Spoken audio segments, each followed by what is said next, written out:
This debate marks the 14th anniversary of Resolution 1325 and provides an important opportunity to address the persistent and emerging gaps to the implementation of the Women, Peace and Security Agenda.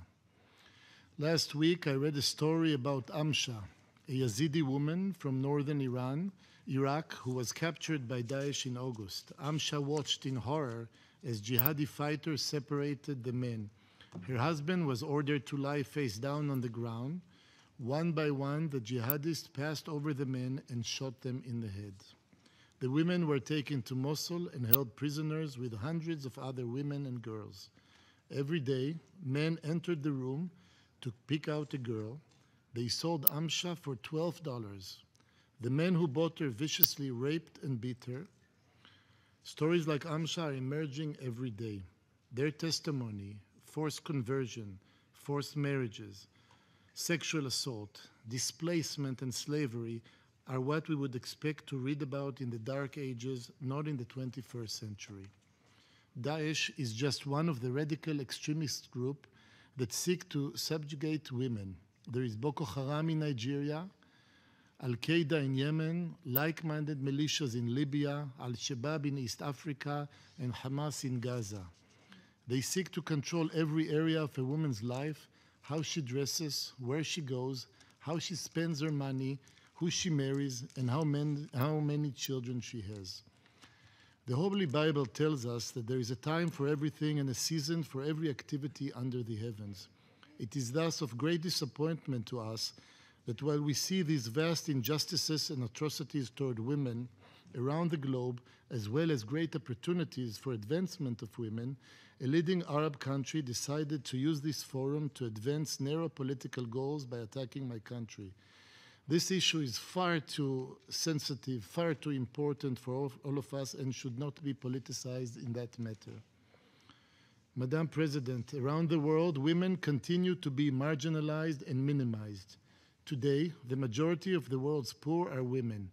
They earn only 3/4 as much as men and are frequently locked out of leadership and decision-making positions. The tragedy is that when women face barriers to achieving their potential, entire societies suffer. The truth of the matter is that women economic empowerment lies at the heart of sustainable development. We know that when a woman generates her own income, she reinvests 90% of it in her family and community. And we know that eliminating gender gaps in labor force participation can lead to big jumps in income per capita. To put it more simply, when we boost the participation of women, we boost the growth potential of an entire nation.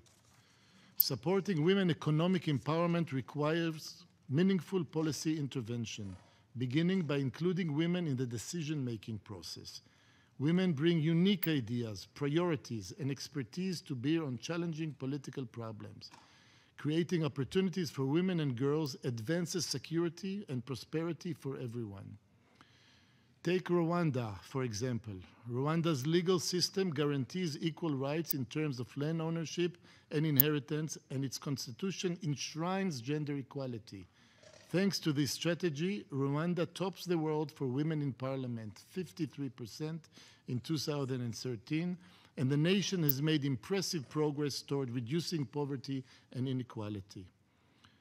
Madam President, Israel understands the tremendous benefits of investing in every member of society.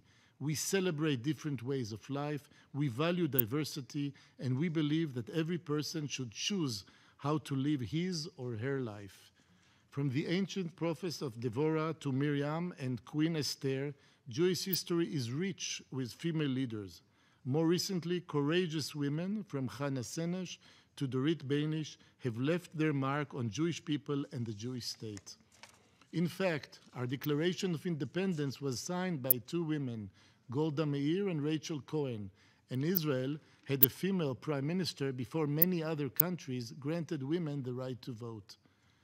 In Israel, we understand that women's participation is a game changer. That is why 2 of the last 3 Chief Justices of our Supreme Court have been women. And the current Israeli parliament has more women than ever before. In recent years, Israel has welcomed its first female Major General, elected a female chairman to our federal bank, and 3 women were appointed to head our leading banks. Israeli women are agents of change, drivers of progress, and makers of peace. Madam President, given the chance, this could be true for all the world's women. But we have work to do. We must persist in our efforts to advance gender equality until all women can dress as they like, be educated as they choose, work where they wish, marry the person they love, raise their families as they see fit, and make the choices that will determine the course of their lives.